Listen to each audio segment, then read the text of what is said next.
Here's my project to look back over 27 years of journals that I've kept. I marked a few pages in each of my journals for the first week of February in each year. Some years didn't have entries in February, or some of them didn't really have anything worth talking about, but I'll go through and just read snippets of, or discuss, or even just reminisce about some of the things that were going on in February 1st through 7th. From, I think the first journal dates back to 1999 or 1998. Okay, this one is volume 3 from, this entry is going to be from 2002. So what did I say? Just looking back through here. Oh, I was talking about the spelling bee, and I was so mad that I got 3rd place at the middle school wide spelling bee, and this other girl who I knew from my band classes and stuff won 1st place again. And I was so mad because I misspelled the word pontificate. I put an A instead of the second I. Yeah, spelled it wrong. Anyway, I missed that one, and I wasn't selected for the regional spelling bee, which I had actually participated in the 4th grade. This was like 6th or 7th grade? 8th grade, yeah. So I was super mad about that. This one is from volume 6. Got my big Slytherin fan sticker on there. So this was in 2003. End of my 1st year of high school, and I was talking about, I started this entry with, I'm starting to really dislike who I am. Not anything super serious at this point, that's coming later. But I said, here's an example of a conversation I had with some other high schoolers last night at the honor band rehearsal. Me, yeah, okay, I'm not trying to brag. Okay, so I am. But there are a bunch of people from my school who are 1st chair, and then I listed all the people who were 1st chair in the honor band. So I was really proud of being in the honor band, and I guess I let that come across. Then I later talked about how I really failed in PE and got like 6 feet on the long jump, which is apparently really bad. Everybody else got like 7 feet. Whoops. This is from volume 12. This is from my 1st year at college at NYU, and it was my spring semester. And I was talking about how I really struggled in my essay writing class. It's like a required class. I don't know if they still do it at NYU undergrad, but it's called Writing the Essay, and it's dreaded by many. Basically, I had to workshop my essay with the entire class after being told by the lecturer that a lot of the things I had done, implicitly the things I had done were not correct. So I was really stressed out. Then I was talking in here about who to talk to about these issues. Said not mom, not XYZ friends, not grandpa. And then I guess I just came to my journal to talk about it. This next one is from volume 17, and this was actually in 2013. My little red notebook started changing the different types of notebooks I used. And this was really soon after I had a really bad experience having party drugs, and don't tell anyone, but it was not good. So I said in here that I had to tear out some pages when I was like rambling on my high. Then I wrote a poem. Oh, also I was in Thailand at this time, and I was thinking a lot about a person I had kind of been involved with prior to going to Thailand. And I wrote this poem about this person who I had had a vision of being with forever, which did not pan out, obviously. But here's the poem. There's no title. I crossed out the name of the person, which was supposed to be the title. Not going to read that part. Here we go. Like fireflies, we signaled each other. Ecstatic, electric, psychic light. I saw echoes of my heart in your eyes. Flashing deja vu, I saw a future as your lover. Ending our Cinderella masquerade was midnight that dawned 5 days late. Though our brilliance for 5 nights remained, I'm not a fairy tale princess type. My glow deserts castles for city life, while yours is the beacon of kingdom skies. Still your light guided me to your reverie. I entered sleepwalking as if in a memory, loving you always and everly. And then I thought it was really funny, the next page was a bunch of slang that I learned from my Commonwealth friends, English-speaking Commonwealth friends across the English-speaking world that I met in Thailand. So tip means like a pigsty. Trump is to fart. Up the duff is to knock up somebody. And pashing is making out. Who knew? Here's a couple entries from volume 20 from 2014 and 2015.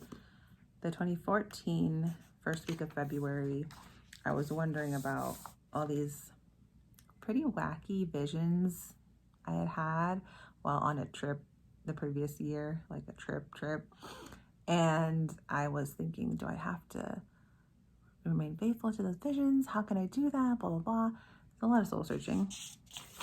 And then in 2015, I wrote a poem called To Be a Starfish, which I thought was pretty revealing about my life, and it's very vulnerable, but it's also kind of cute.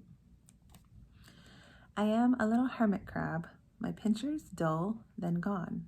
In my shell I find relief from the emptiness of a crowded beach, where once I scuttled across the sand with confidence, no shaking hands. I stumble now, so lacking grace, with torpor in the mind and gait.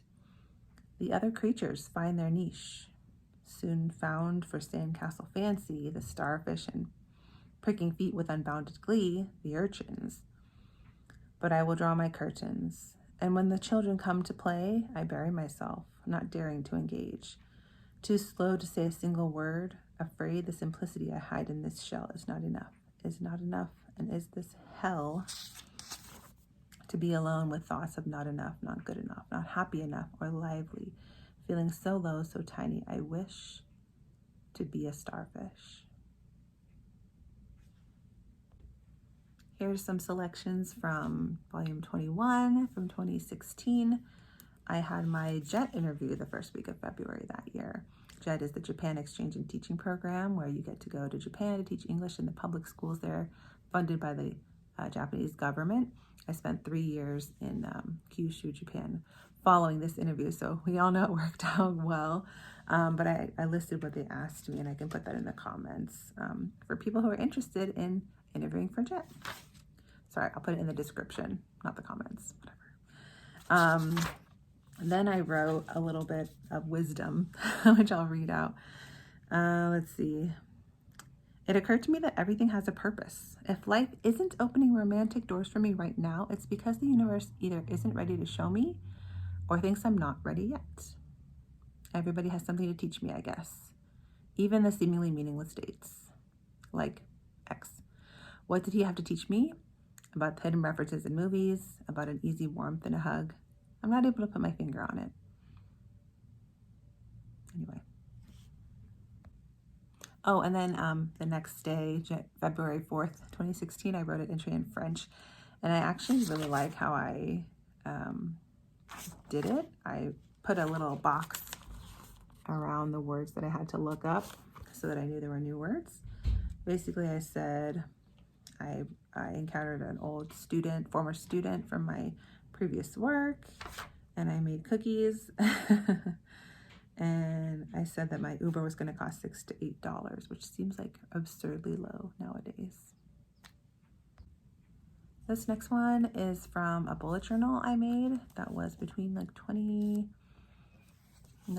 and 2020, but it's not a journal, it's a bullet journal, and this is the spread I made for the first week of February. And finally, we have an entry from volume 24. This one's from last year, 2023, and it gets kind of deep. It's very vulnerable for me to share some of this stuff because I have been dating on the dating scene for a long time and not having a lot of success. But I was especially feeling it this particular week in February last year. And I wrote about how I wondered if other monogamous animals had the problem I have, which is not being appealing to a mate for long term.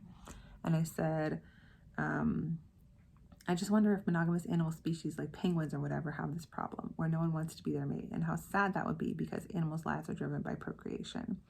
Mine isn't, I guess. My purpose, I feel, is something other than procreating. I have a number of purposes, really: to love, to help, to create. But I'm not just an unnamed human, number 375 AYF or whatever that's out there doing the same thing as all the other humans.